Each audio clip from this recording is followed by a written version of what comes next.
I have no witty opening for this review. I'm just super excited to finally get to talk about one of my all-time favorite films. Not only from my childhood, but that I've ever seen. And so, without further ado, ladies and gentlemen, ready, set, let's go! Now begins a new adventure for you. And you'll be with Totoro. Hey guys, the Black Critic Guy, back with another awesome review for Studio Ghibli month. And oh boy,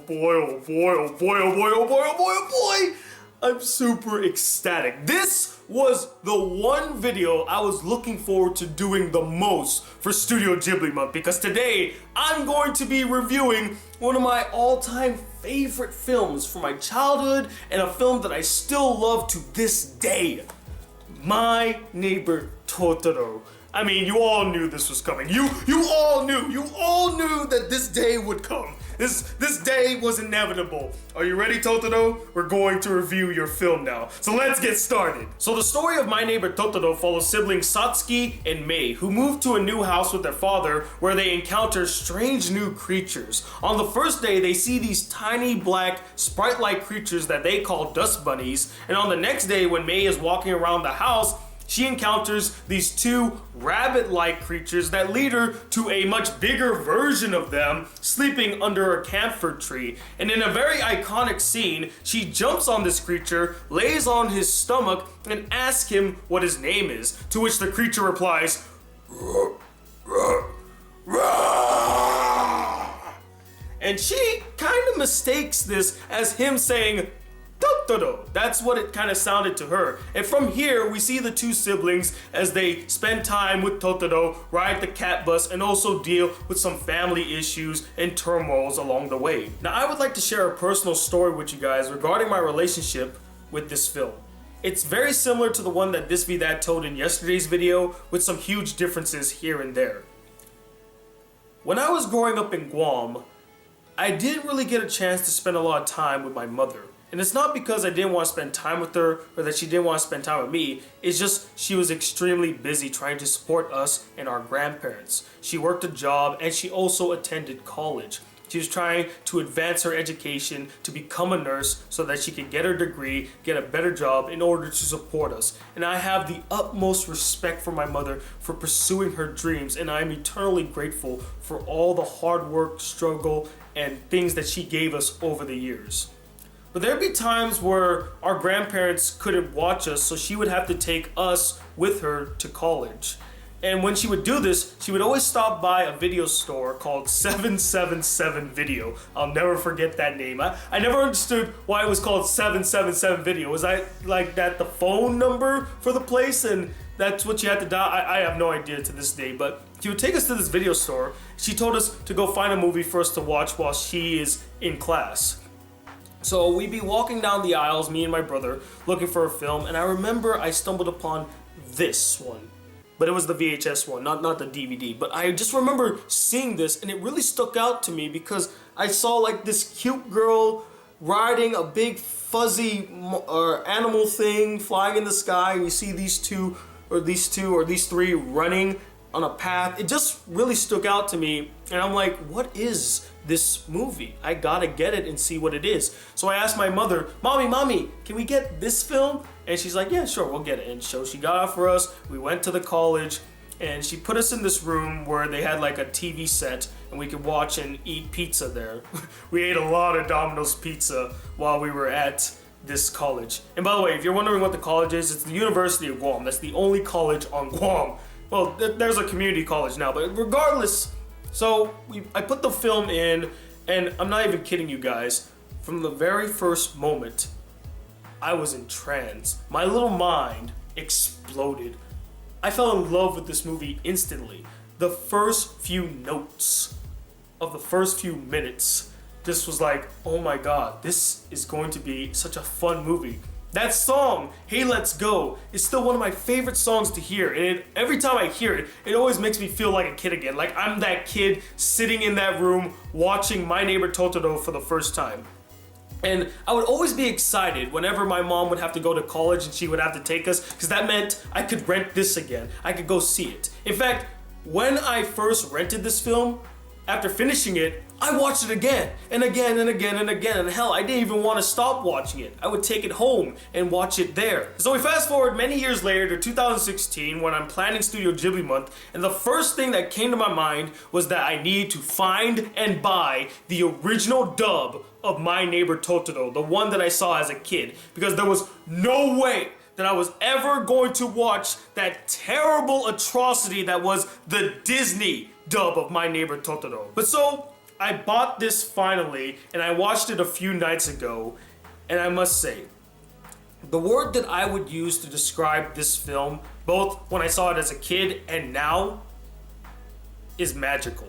I know that sounds really corny and lame, but that's the exact feeling that I got when watching this film. It is a magical experience, and every time I see it, I fall in love with it all over again. Sure, it may not be the deepest or most profound Studio Ghibli film ever made, and it might not have the best animation in the bunch, but where it lacks in those areas, it makes up for tenfold in its charm, creativity, likable characters, and simplistic beauty. So why, you may ask, do I love this film oh so much? Where do I even begin? Well, let's start in the most obvious place, the animation. As I mentioned earlier, the animation here isn't the best that Studio Ghibli has ever made, but the quality is still fantastic, and that goes without saying. With any Studio Ghibli film, the animation will be on point. It's like how you would say Pixar's animation is so great. You already know that. The landscapes are lush and beautiful, the color palette really pops out, and the character designs are some of the most unique character designs I've seen in a Studio Ghibli film. I mean, the design of Totoro is one of the most iconic character designs in the world. Hell, it's so good that they literally made him the mascot of Studio Ghibli. The music here is still as great and timeless as it was when I first heard it. I still love it to death, and it remains my favorite piece of music in any Studio Ghibli film, only rivaled by Spirited Away. But even that can't really top the overload of nostalgia whenever I would hear the musical score done by Joe Hisaishi, I believe that's how you pronounce his name, and the opening song and the ending song.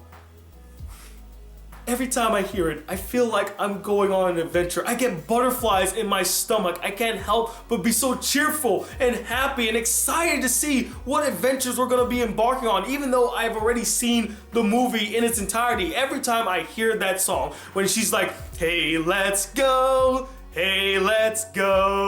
I'm happy as can be. That's exactly how I'm feeling. I'm happy as can be to be hearing this song again. Then I saw the Disney dub, and I heard the song, and it made me feel angry, not happy. Like, this is how I would react when I would hear the Fox dub of the opening song. Hey, let's go. Hey, let's go. I'm happy as can be. Now here's how I reacted when I heard the Disney version of this song. Hey, let's go! Hey, let's go! I'm happy as can be. Turn it off! Oh, what is this? Let's go walking, you and me. Yup. And that was not an over-exaggeration, guys. That's exactly how I felt when I heard the Disney version of that song. I felt like it was such a disgrace. It was sacrilege. How dare you ruin a great song, Disney? How dare you? And it just goes to show you that nothing can ever replace or even beat the original. The original is still amazing. Oh, and the ending theme is also really great. Every time I hear the ending theme, I get butterflies, especially that part where she's like, now begins a new adventure for you. Dun, dun, and you'll be with Totoro, Totoro. Can you guys tell how much I love this film? I mean, shit, I feel like this isn't even a review. This is just me fanboying out about this film, but let's get back to the review now. The story of the film may be simple, but it's effective and very well told. It doesn't need to be deep or intricate to tell a compelling story, to be great and engaging for the audience. It already is all those things. Its beauty lies in its simplicity. as it's able to capture the childlike wonder of discovery, of going to a new place, meeting strange creatures, and going on an adventure. It makes you feel like a kid again. It reminds you of those innocent times where things were simple and you could just run around and your imagination would run wild. That's exactly what this story captures. And it's so fun to follow Mei and her sister Satsuki as they interact with these strange creatures and also deal with some family dilemmas along the way. And let me tell you, the third act of this film nearly brought me to tears. As a kid, it didn't really hit me that much, but watching it again all these years later, my God, they really hit you in the face with the emotions in the third act. And it's so well done, guys. Like, seriously, I love the story. I love the story just as much as I loved each and every one of the characters. They're all fantastic. From the main characters to the supporting characters to the creature characters. They were memorable, they were relatable, and they're so gosh darn cute and adorable and lovable. You just kind of want to grab them and give them a hug like, oh my God, I love you so much. Where's my Totoro? There it is. You see Totoro in the film for the first time, and he looks so freaking huggable. I just wanted to jump on his belly too, be like, oh my God, I love you, I want you so badly. And luckily, I did get myself a Totoro. Too bad it's not like a big Totoro. That's what I would want. I'd buy a bed that's Totoro shape. I know that sounds weird, but I would do it. I literally would, because Totoro is one of the cutest characters I've ever seen in a film. He's so awesome and adorable. There's a scene where Satsuki and Mei are waiting for their dad in the rain, and he shows up with a leaf on his head, and Satsuki hands him an umbrella to like cover his body from getting the rain, and the droplets would hit the umbrella, and you just see the wonderment in his eyes like, what is this sensation? I've never heard this before. Ooh, exciting. That big, stupid grin. I loved it. It's amazing. As for the siblings, Satsuki and Mei, they worked so well together. I felt chemistry with them. They did feel like siblings. They bickered, they argued, but they also got along and they played with each other. It's just, they're so cute, man. They're adorable. And finally, the voice acting.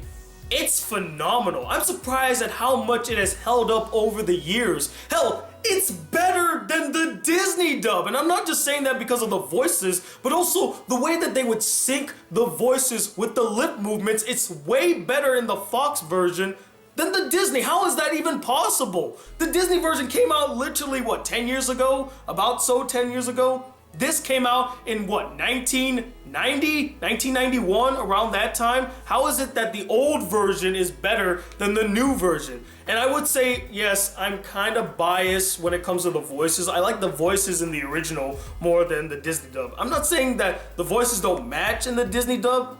I just didn't like how they sounded. The one here sounded way better. And here's a little fun fact for you guys. Did you know that the woman who voices Mei in this film will later go on to voice Angelica from the Rugrats? Yeah, that's real. And after learning that information as I was watching the film, I started to hear it. I heard Angelica in Mei's voice and I'm like, oh wow. How did I not notice that? After all these years, I just discovered this a few days ago. It took me nearly 13 years to discover this. I feel like a complete idiot. But yeah, that was interesting to learn. And I know this might sound biased of me to say, and you might just call me a fanboy for saying it, but I didn't really see any major issues with this film. Nothing that really took away from it. It's still as great as I remembered it as a kid. There are some things that I notice now that I wish they could have done more of. Like, I would have loved to see more of Totoro in the film. He only makes about 4 appearances in the entire film, all of which were great, don't get me wrong. It's just, I thought he was in the film a little bit more. Hell, he doesn't even show up in the film until the 30-minute mark, almost halfway through the film. And I thought, man, it would have been so great to see more interactions with the kids and Totoro, like just see them go on adventures. That's just me just wanting more. I also would have loved to see like the parents interact with their kids a little bit more, but because the mother is a cliche sick person in the hospital and the dad is always busy, we didn't get a chance to really see the parents interact with the kids. Though there is this really cute and touching, relatable moment where the dad is teaching his daughters how to scare off spirits. You just laugh really hard. I'm like, yeah, I could actually see a dad doing something like that. It's a really charming scene. But overall, guys, you know how I feel about this film. I absolutely adore it. It is still one of my favorite Studio Ghibli films.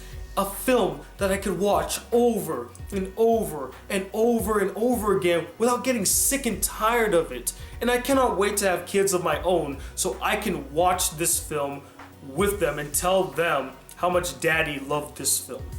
And that's why I'm gonna give this film a 5 out of 5 stars.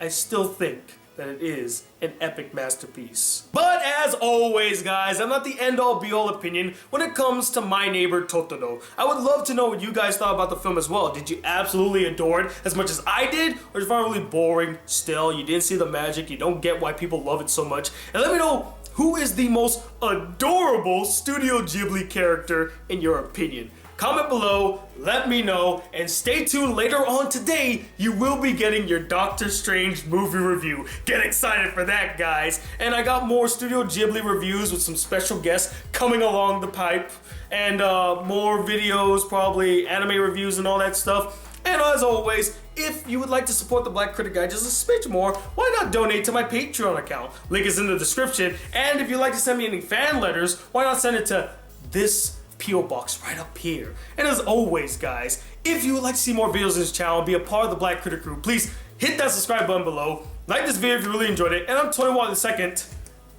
the super uber fan of Totoro, known as the Black Critic Guy. Till then, peace, YouTube.